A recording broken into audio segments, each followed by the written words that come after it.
여러분, 우리는 낙심이 되고 마음에 어려움이 생기면 우리는 뭘 기억해요?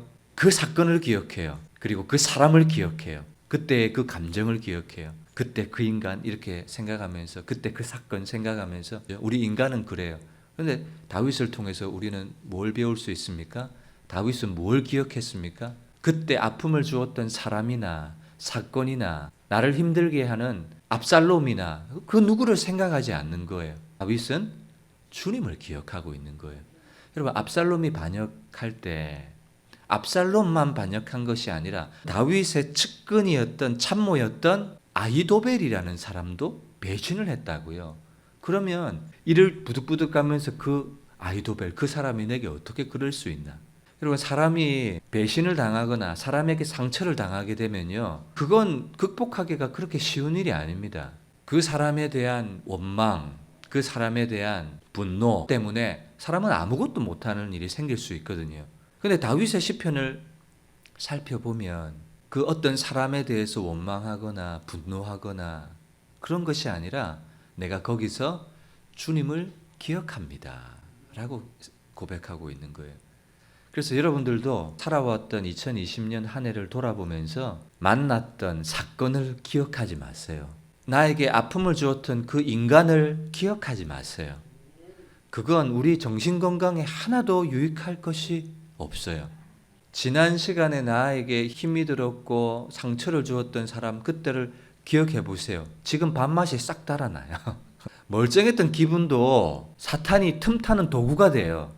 괜찮았는데 그 사건을 내가 딱 기억하면 내 마음에서 쓴뿌리가 딱 올라오면서 사탄이 일하기 시작하는 토양이, 환경이 딱 되어버리거든요. 여러분들이 살아왔던 인생 속에서 하나님 주신 은혜를 기억하고 하나님이 인도하셨던 그 간증을 기억하고 하나님이 내게 주셨던 말씀을 기억하고 그것을 추억해야지. 다윗은 내 영혼이 내 속에서 낙심이 되므로 내가 주를 기억하였습니다. 주님을 기억할 뿐이에요. 주님을 기억한다는 것이 무슨 말일까요? 나는 이런 은혜를 받을 수 없었던 존재인데 하나님이 그럼에도 불구하고 나에게 이런 은혜를 주셨구나. 그러면서 감사하고 찬송할 수가 있죠. 우리 1절에도 보시면 하나님이여 사슴의 시냇물을 찾기에 갈급함같이 내 영혼이 주를 찾기에 갈급합니다. 2절에도요. 내 영혼이 하나님 곧 살아계신 하나님을 갈망하오니. 갈급하다, 갈망하다. 여러분, 제가 닭장에 물을 안 준 적이 꽤 있었어요. 그러다가 물병을 들고 갔더니요, 닭들이 이 앞에 펜스를 여는 그 순간부터 물 달라고 얘들이 고개를 그냥 얼마나, 사슴이요 갈증이 나요. 물을 찾기에 갈급하다는 표현을 썼는데 원어에 보면 헐떡거리다는 말이에요. 닭들이 물을 보고 그냥 헐떡거려요. 사슴이 헐떡거린다고요. 다윗이 하나님을 찾는데 하나님에 대해서 헐떡거린다고요. 여러분, 헐떡거려 보셨어요? 헐떡거린다는 표현이, 행동이 상상이 가시죠? 다윗이 지금 너무 힘들고 어려운 상황 속에서 내 영혼이 하나님을 바라보면서 하나님에 대해서 헐떡거린다고요. 우리는 갈증이 있는 상황을 만났어요. 어려운 환경을 만났어요. 그러면 어떤 감정이 많아요? 이 상황이 지나갔으면 좋겠다. 이 형편이 나아졌으면 좋겠다. 이 환경이 나아졌으면 좋겠다는 갈급함을 가진다고요. 근데 다윗은요, 사람이나 환경이나 형편에 대한 갈급함이 아니라 하나님에 대한 갈급함, 내 영혼이 주님을 찾기에 헐떡거립니다. 여러분, 인생에 대해서 결핍과 갈급함과 갈망이 있는 대상이 있습니다. 그런데 그 환경, 그 갈급함 대상, 그 핍절한 상황, 그것에 대해서는 우리는 모든 사람들은 갈급해요. 그런데 여러분, 경건, 영성이라는 것은요, 그 상황이 눈에 보여요. 그러나 그것에 대한 갈급함보다 그 너머에 계신 하나님에 대한 갈급함, 하나님에 대한 갈증, 여러분, 이 영성이 여러분들에게 있으시기를 주님의 이름으로 축복합니다. 상황을 보면서는 그랬으면 좋겠다, 이랬으면 좋겠다, 생겼으면 좋겠다, 바뀌었으면 좋겠다, 이 얼마나 갈급해요. 근데 그것에 대한 갈급함은 잠시 내려놓고 하나님, 내가 맞아요. 이 현실에 대한 결핍, 갈급 그대로 있습니다만, 그러나 하나님, 여러분 일부러라도 해보세요. 일부러라도. 하나님, 그럼에도 불구하고 나는 하나님을 갈급합니다. 이 표현을 하면 내 입술이 좀 부끄러울 때가 있어요. 그래도 그렇게 해보세요. 내 영혼이 환경보다 하나님을 내 마음에 품기를 더 갈급합니다. 그 어떤 것보다도 내 영혼이 주님을 찾기에 헐떡거립니다. 여러분, 이 고백은 뭔지 아세요? 내 소망은 오직 하나님께 있습니다. 이 고백이에요. 환경이 나아졌으면 좋겠다. 그러면 하나님은 뭐 해주시는 분이세요? 환경 바꿔주시는 분이세요. 환경 나아졌습니다. 그러면 그 사람이 하나님을 갈급해 할까요? 아니거든요. 하나님은 뭘 원하세요? 네가 환경이 어렵든 부요하든 괜찮든 갈급하든 늘 하나님에 대해서 갈급해야 할 줄 아는 그 사람이 되기를 원하시는 거예요. 새로운 한 해를 바라보시면서 하나님 내게 이런 은혜를 주시면 하나님 내가 이런 신앙의 삶을 살겠습니다. 그런 말 하지 마세요.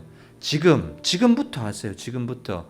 여러분 삶의 처지와 형편이 어떠하든 지금부터 하나님과 올바른 관계를 맺기를 노력하시고 지금부터 하나님 말씀에 순종하기를 애쓰시고 작은 것에 충성하실 수 있기를 바랍니다. 그래야 뭘 줘도 줬기 때문에 흔들리는 건 달라지는 건 없어요. 안 줬기 때문에 또 나에게 달라지는 것도 없어요.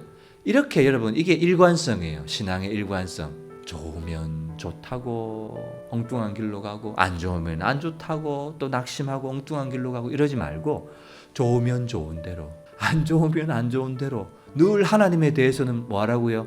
하나님을 주목하고 갈급하고 갈망하는 이런 사람이 되어야 돼요. 제가 모교회였던 마산 영광침례교회 원로 목사님께서 제 인생이 가장 힘들었던 순간에 저에게 이런 얘기를 해주셨어요. 저 이름을 부르시면서 철민아, 아무리 좋은 일이 있어도 그 좋은 일을 보면 좋은 것 100%만 있는 것이 아니다. 그 좋은 일도 찬찬히 살펴보면 좋은 것만 있는 게 아니라 안 좋은 것도 있다. 그리고 안 좋은 일을 만나도 그 안 좋은 일 때문에 슬퍼하고 절망할 필요 없다. 안 좋은 일도 찬찬히 들여다보면 안 좋은 일 속에 좋은 일도 긍정적인 면도 얼마든지 찾아볼 수 있다. 그래서 좋은 일 때문에 방방 뛰고 입꼬리가 귀에 걸려가지고 막 그래 할 필요 없다. 좋은 일 만나도 평정심을 잃지 마라. 그리고 안 좋은 일 만났다고 해서 울고 불고 그럴 필요 없다. 안 좋은 일도 들여다보면 하나님 앞에 감사할 것이 있다. 그러니까 안 좋은 일 만났다고 하늘이 무너진 것처럼 그렇게 있을 필요 없다. 그 얘기가요 지금도 제 마음속에 기억이 나요. 그래서 여러분 좋아도 뭐예요? 하나님 감사합니다 하면서 하나님의 얼굴을 주목하고 힘들어도 불평하고 낙심하고 그럴 거 없어요. 힘든 것 속에도 얼마든지 내가 하나님을 찬송할 수 있는 찬송의 제목, 기도의 제목 찾을 수 있어요. 정말이에요 여러분. 그러니까 상황에 따라서 이랬다가 저랬다가 그럴 필요 없어요.